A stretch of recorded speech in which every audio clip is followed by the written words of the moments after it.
Hola, buenas. No sé bueno, decirte a ti primero, buenas noches, compañera. Qué Hola. alegría que estemos juntas, a pesar de que deberíamos estar compartiendo el escenario del Teatro Camilo Enríquez con dos de tus creaciones, una creación eh, que ya tiene su historia, ¿no? Del 2016 por ahí, Claro, sí. Fragmentos de tu 2015, memoria, 2015, sí, sí. y ella. Pero la gracia es que gracias a estas plataformas tan extrañas que nos permiten estar contactados pese a la distancia, hay mucha gente que nos está viendo y, y quisiera que tú les contaras a ellos lo que hemos podido ir trabajando justamente en el Camilo Enrique, abriendo un espacio para el buto, para la Mm. danza buto, que se decía que cada día es más teatro danza, ¿no es cierto? Y, Ujú. y cómo llegaste ahí y cómo se dio, por ejemplo, esto que ha sido, que se han presentado con varias creaciones, no solamente tuyas, sino de otras de tus compañeros que también podríamos recordar, y que finalmente conquista teatro hoy. O sea, la Fundación Santiago Amil por primera vez iba a tener dentro de su parrilla para el teatro hoy, justamente en este periodo, a expresiones de la creación buto, digamos, en el formato. ¿Ya? Cuéntanos, Natalia. A ver, bueno, primero que nada, hola, muchas gracias, qué gusto verte, aún en estas circunstancias extrañas, sí. Pues. Un poco respondiendo a lo que tú me preguntabas, bueno, yo creo que en Santiago el Teatro Camilo Enríquez se está convirtiendo en uno de los teatros más importantes para el buto, sinceramente. Están todos los centros comunales que siempre tienen que tener una parrilla programática nutrida, variada, entonces siempre hay cabida en los teatros de las comunas, pero el buto, como es todavía desconocido y genera algunos prejuicios, etcétera, no todos los directores de teatro, los programadores, quieren tener obras en su teatro, ¿no? Temen que no vaya público, que hayan pocas entradas, y bueno, un poco dentro de toda esa búsqueda, nosotros llegamos al Camilo Enríquez contigo el 2017, porque queríamos hacer una temporada de la obra Golpes, una mujer rota, y no encontrábamos teatro, y de pronto aparece el Camilo Enríquez con el escenario que era increíble, porque habíamos estrenado un escenario muy chiquitito, entonces aquí el escenario del Camilo Enríquez nos abría completamente la obra, la escena. La obra creció mucho ahí, se potenció mucho ahí, y pudimos dar unas, ¿cuántos fueron? 4 o 6 funciones, que era para probar cómo nos iba, porque además creo que no habían tenido buto ahí. Entonces fue como una primera experiencia mutua.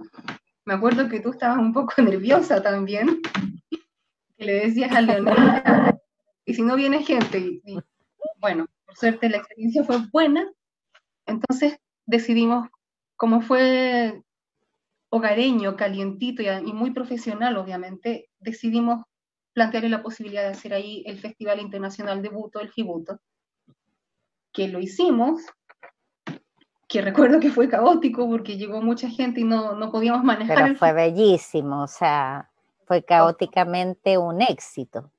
Claro, pues la fila de gente daba vuelta, o sea, fue increíble. Y yo creo que ahí, desde ahí se empezó a gestar esta relación, y la gente que hace buto empezó a mirar el Camilo Enríquez como un escenario que los podía acoger también, evaluando calidad o todas las cosas que se tienen que evaluar, claro, pero ahí presentó después el Álvaro Pizarro su obra Árbol, y nosotros volvimos a tener una temporada con ustedes de Cuerpo Quebrado, entonces se convirtió como yo creo que de verdad, en la región metropolitana, en uno de los teatros más importantes para el desarrollo del buto. Es una vitrina, es un espacio, es creación de audiencias, porque el Teatro Camilo Enríquez tenía un público, pero nosotros llevamos otro público también. Exactamente, se van juntando y vamos haciendo una alianza no solamente creativa, sino también de espectadores. Pero yo Claro. creo, Natalia, que todavía, especialmente a quienes nos están escuchando, contarle qué es el buto, porque yo creo que se relaciona mucho con lo que estamos viviendo hoy día, ¿no? ¿Cuándo surge el buto, Mm. digamos, tú?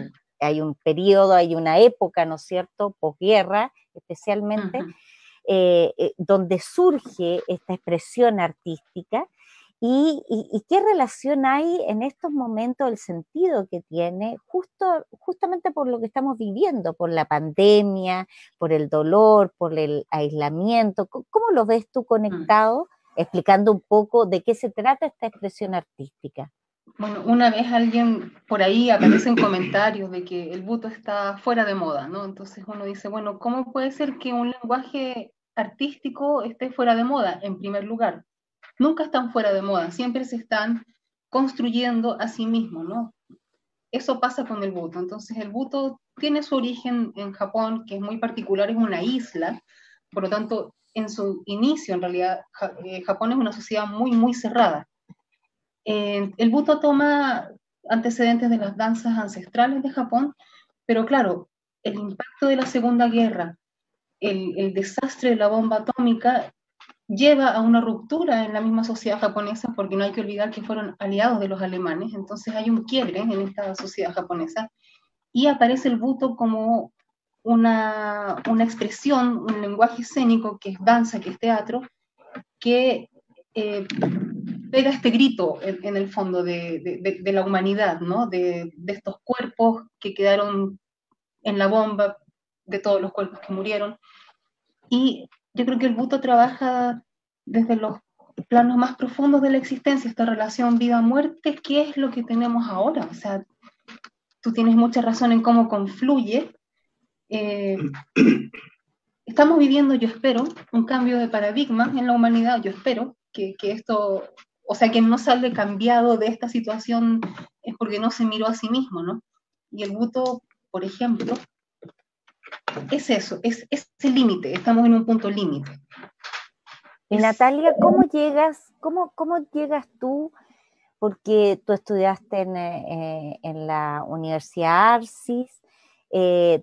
¿Cómo llega una actriz, ¿no es cierto?, a esta expresión artística que tiene mucho que ver? Yo te debo decirte, como yo soy más viejita que tú, yo, yo tuve contacto con Peter, que tú lo conoces muy bien, Sí. que en los 80, finales de los 80, comienzos de los 90, un alemán vino a hacer unos talleres de buto, y fue cuando por primera vez se escuchó la palabra buto en nuestro país.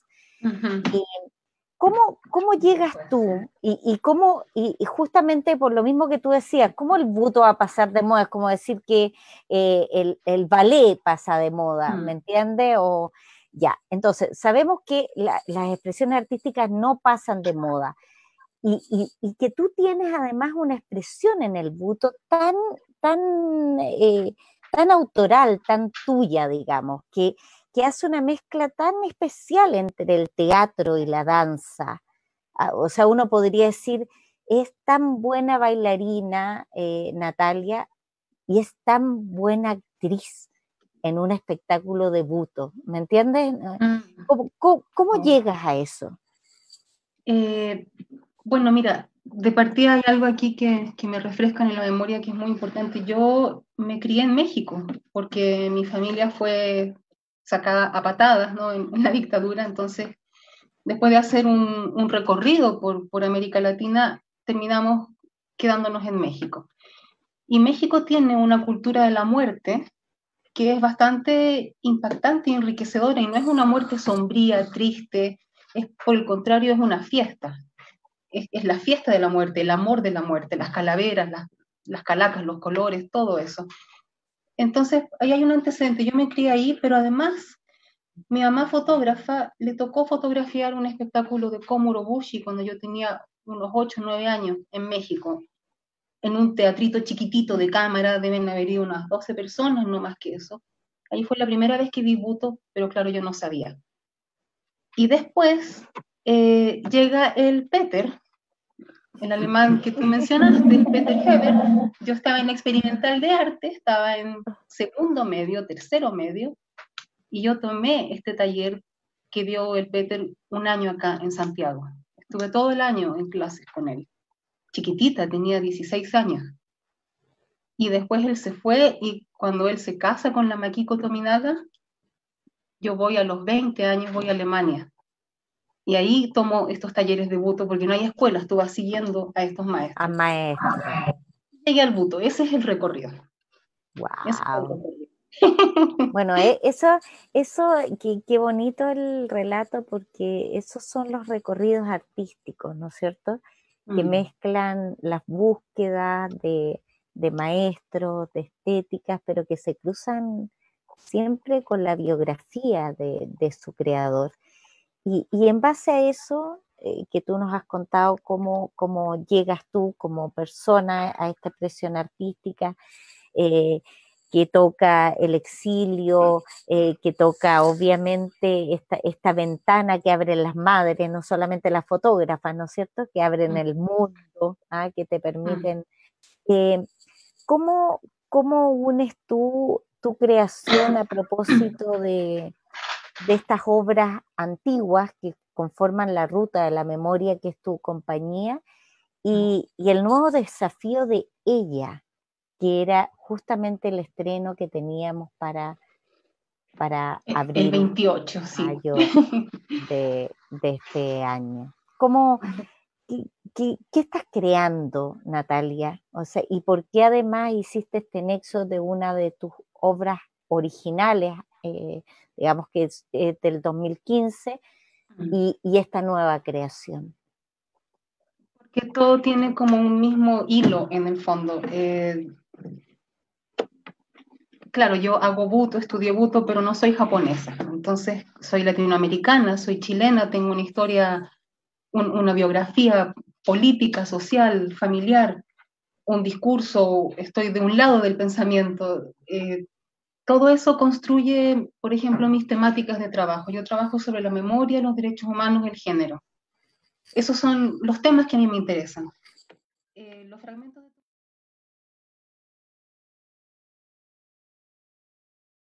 la madre que muere, mi madre muere en el 2008, y, y en la compañía nos dimos cuenta que todos teníamos alguien que se nos había ido, alguien especial, muy, muy, muy fuerte. Y una de las cosas más potentes que quedaba era el olor. Ahí nace esta obra, Los fragmentos de tu memoria. Y un poco siguiendo esto, este trabajo con la memoria siempre, ella eh, es una búsqueda muy personal. Yo necesitaba hacer un solo también, estar completamente sola en escena, porque es una búsqueda muy personal que tiene que ver con mi familia, en realidad, con la historia de las mujeres de mi familia, que han sido mujeres muy políticas, pero también mujeres que han vivido a raíz de eso un montón de cosas, experiencias, algunas terribles, otras maravillosas, y un poco ella toma eso como esta mujer de 5 épocas distintas que va viendo los cambios de este Chile. No sé si estoy muy enredada al hablar, tú me vas diciendo ahí, pero cómo se constituye en este cuerpo femenino una mujer que impacta a la historia a sí misma. ¿Se entiende un poco? ¿O me Yo enredé? encuentro que sí, ¿no? Ok. ¿Sí? ¿Qué crees que no quedó claro? No, que tal vez ella Es tiene un como idas y argumento. vueltas, Claro, ella es eso. cómo comparte la historia dentro de su propia historia, y cómo su historia también Sí, impacta en la historia del resto, de digamos. otras también, Ujú. pensando que tenemos una información que viene de la madre, de la madre, de la madre, de la madre, y todo eso lo llevas en la piel. Entonces estás aquí hoy día porque una serie de mujeres que te antecedieron permitieron que tú hoy día pudieras dirigir este teatro, que pudieras ser también la mujer que eres, porque antes no tenías esos espacios, ¿no? Es bastante simple, pero cómo llevar esa simpleza a la escena, bueno, eso es lo que puede hacer interesante un trabajo. ¿Y eso cómo te contacta a propósito con la historia eh, nacional? Porque, bueno, tú sabes que Chile tiene una memoria corta, ¿no es cierto? Ahora estamos absolutamente abocados en el coronavirus, pero hasta hace Mm. poquitos meses estábamos inmersos en una revuelta social, ciudadana, en donde todos los colectivos femeninos tuvieron una actividad no menor, digamos, y una visibilidad respecto a su demanda y a sus esperanzas, de otra sociedad, que compartir. ¿Cómo se cruza ella con esto que está como, esperemos que no se haya olvidado, digamos? No, yo no creo que se haya olvidado, creo que está ahí guardadito, esperando su salida de nuevo. Claro, ahora está el virus. ¿Cómo se conecta? Porque es la política, es la mujer y la política. Yo siento que se conecta desde ahí. Hay una memoria histórica y una memoria política dentro de esa memoria histórica, ¿no? Eh, por ejemplo, cuántas mujeres, no es un ejemplo, sino que cuántas mujeres fueron torturadas en la dictadura y con torturas especiales a su condición de género. Eh, ¿Cómo queda eso en la memoria de un país? Son Eso fue generaciones. una obra que tú hiciste también, ¿no es Eso es cierto? cuerpo quebrado Golpe, también, claro, claro. cuerpo quebrado. Pero eso queda en la memoria de un país, de las generaciones, se transmite, si le tocó a tu abuela, entonces, ¿cómo te va marcando eso inevitablemente, ¿no? O sea, como persona y Eh, como sociedad. sí, son dos tópicos ahí. Y tú, bueno, supongo que una persona consciente no puede eludir esa memoria que tiene hacia atrás, así como un país tampoco debería eludir esta memoria. Entonces, un poco lo voy eh, pegando, amalgamando así. Son distintas capas que tiene este último trabajo, ¿no? Y una pregunta que, a propósito de los prejuicios que se tiene con esta expresión artística que es el buto, con esta manera tan propia tuya de hacerlo, eh, digo que así como tú dices, no, el buto está pasado de moda, también se dice, ay, puro sufrimiento nomás.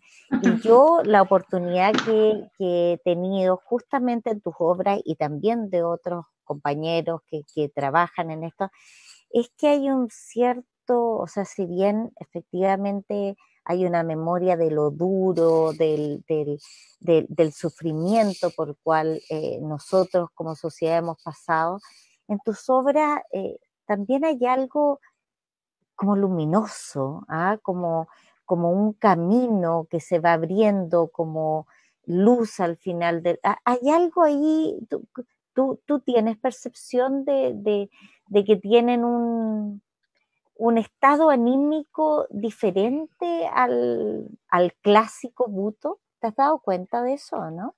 Me he ido dando cuenta con el tiempo, sí, claro.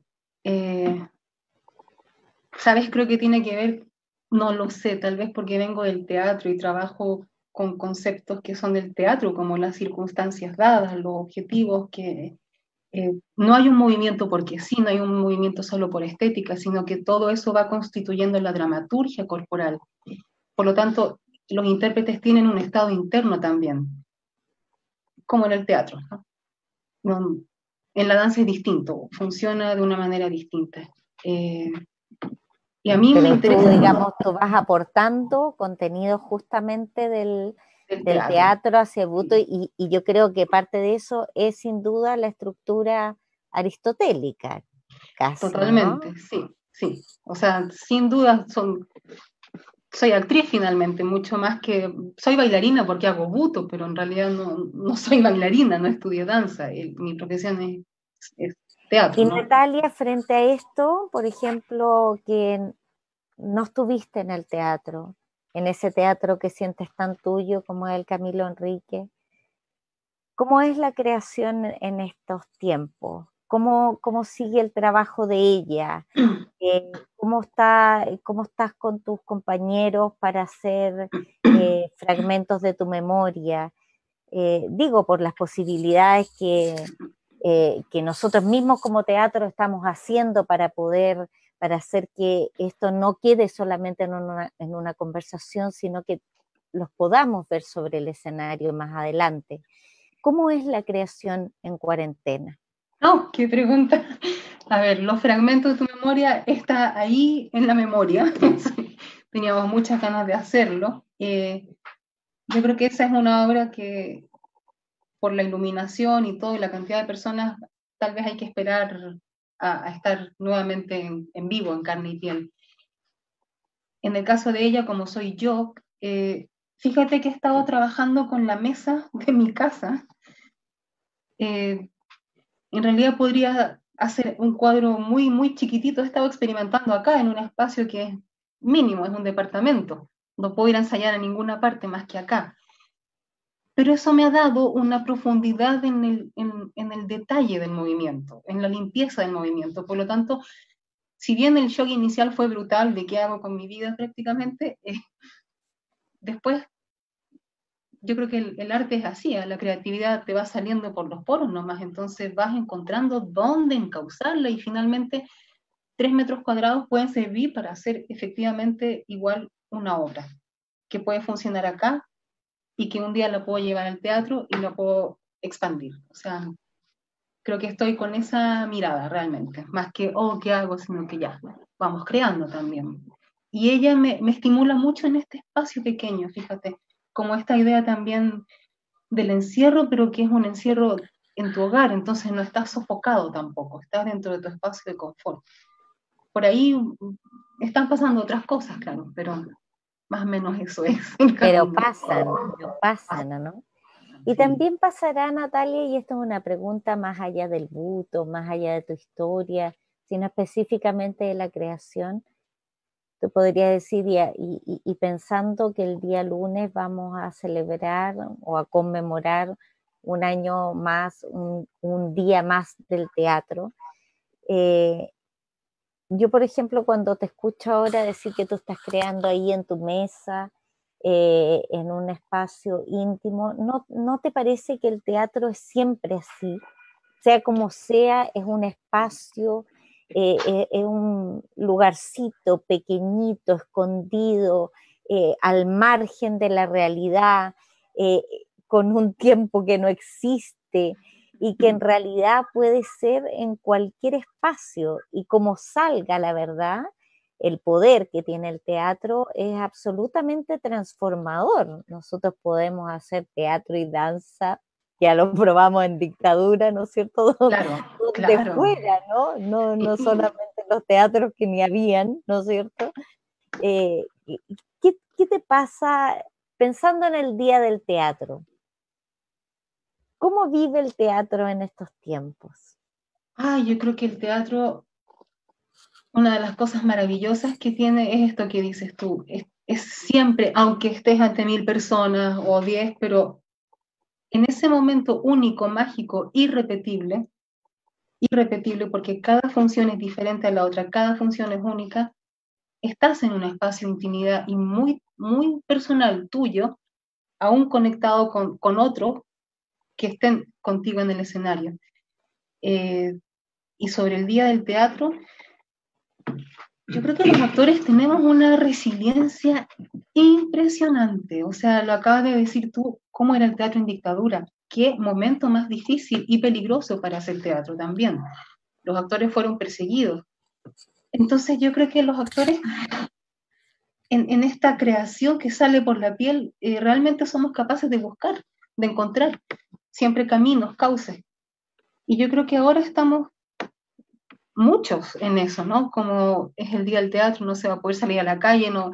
¿Cómo va a ser la fiesta? ¿Va a ser esta fiesta por redes? ¿Nos vamos a saludar todos por redes? ¿Se van a ver obras? Yo creo que igual estamos encontrando una forma de poder hacerlo, aunque sabemos que el teatro en vivo no, ese es el teatro en vivo, no, no lo virtual, pero es lo que nos toca vivir ahora, ¿no? Entonces, ¿Qué te gustaría decirle a la gente que, bueno, no nos está viendo arriba de los escenarios, pero que gracias a la Fundación Santiago Amil, que está celebrando 10 años, ¿no es cierto?, del teatro hoy, nos da esta oportunidad de hablar de nuestras creaciones, de además generar un poquito de expectación, porque, pucha, era la primera vez que teníamos en Santiago a mil butos y que ganas, ¿no? De que pase pronto todo esto y que el 2021 estemos ahí, Teatro Hoy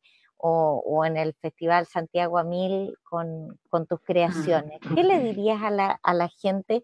Yo tengo que mirar acá si es que tengo esta cosa como de Raquel Argandoña, a ver si tenemos Dice, la gente ¿Qué vas a comenta, decir? Paula, qué importante es escuchar artistas conversando con artistas, dos generaciones de mujeres. Gracias, Paula, porque has dicho que claramente Natalia es muy joven y yo soy una, una vieja. No, Ya, aquí ya empezamos a tener aquí, volveremos. meten, ¿cómo se llama? Publicidad. ¿Ya? Estás haciendo Yo sí, volveremos, ¿ves? volveremos, eso Volveremos, digo, volveremos. eso Aquí digo. la compañía La Calavera dice, lamento mi inmadurez cuando la tuve de profe. Ojalá poder compartir nuevamente y aprender de ella. Oh, qué maravilla, Debes haber ¿no? sido tú. Debes haber De... sido tú, Nati. ¿Ves? Mira, pero nunca es tarde, hay que decirle, ¿no es cierto?, a la compañía La Calavera que nunca es tarde para... Nunca es tarde, no. Alfredo Murri dice, Natalia es la más talentosa del buto en Chile. ¿Vio? Hoy, hoy, Estoy de acuerdo, compañero. oh, gracias. Pamela Licky Ramos dice, amiga, toda mi admiración, qué interesante la historia. ¿Qué te Muchas parece? gracias. Qué bonito que la Bonito, gente, sí, bueno, que nuestros compañeros nos estén escuchando y compartan sí. nuestras historias, porque para eso están los camarines o la copita después, para Esa pelar, es la ¿no es función, cierto? claro, sí. Po. Y las nuevas generaciones, ¿tú crees que gozan de esto, que se podría reactivar un poco con estas plataformas o no? ¿Sigue la gente joven con la bohemia de los viejos? Eh, de los viejos, no. O sea, ¿qué pregunta, chuta? Yo soy bohemia, por eso O que sea, digo, yo no sé, también, uno termina una función y te quieres ir a tomar algo. obvio. Claro, con todo, sin rango etario, ahí vamos todos a tomar algo, pero es lo Sí, normal.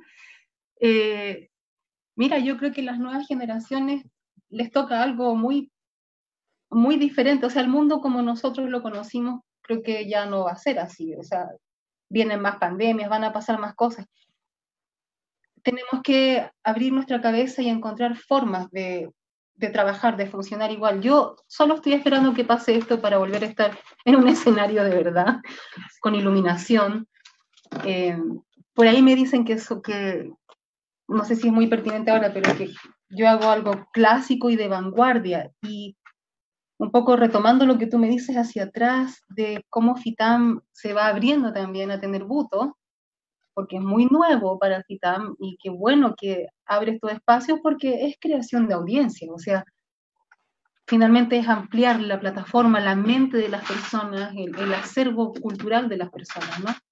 Y creo que en las nuevas generaciones están mucho más abiertos a este tipo de formatos que nosotros. Entonces, vamos a tener que ahí hacer un aprendizaje mutuo, ¿no? También. Pero en mi caso, uy, nada, nada se compara con el estar en vivo, piel a sí, yo piel. creo que definitivamente no es una cosa por otra, ¿no?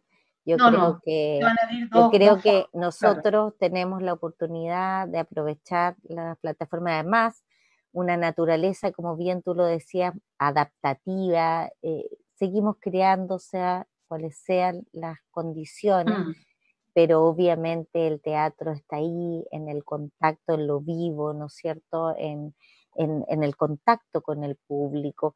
También la creación en relación al espacio, a lo que tú decías, la mm, iluminación, ese espacio que nos aparta de la realidad para poder meternos verdaderamente en la profundidad de la realidad, que es lo que una obra de arte puede regalar a los espectadores, ¿no es cierto?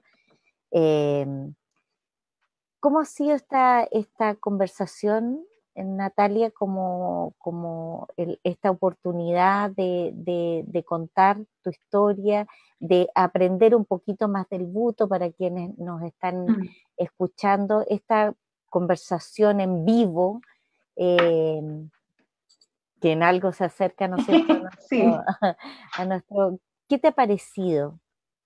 Rica, tú has hecho muy buenas preguntas, dan ganas de decir obviamente muchas más cosas, quedan hartas cosas en el tintero.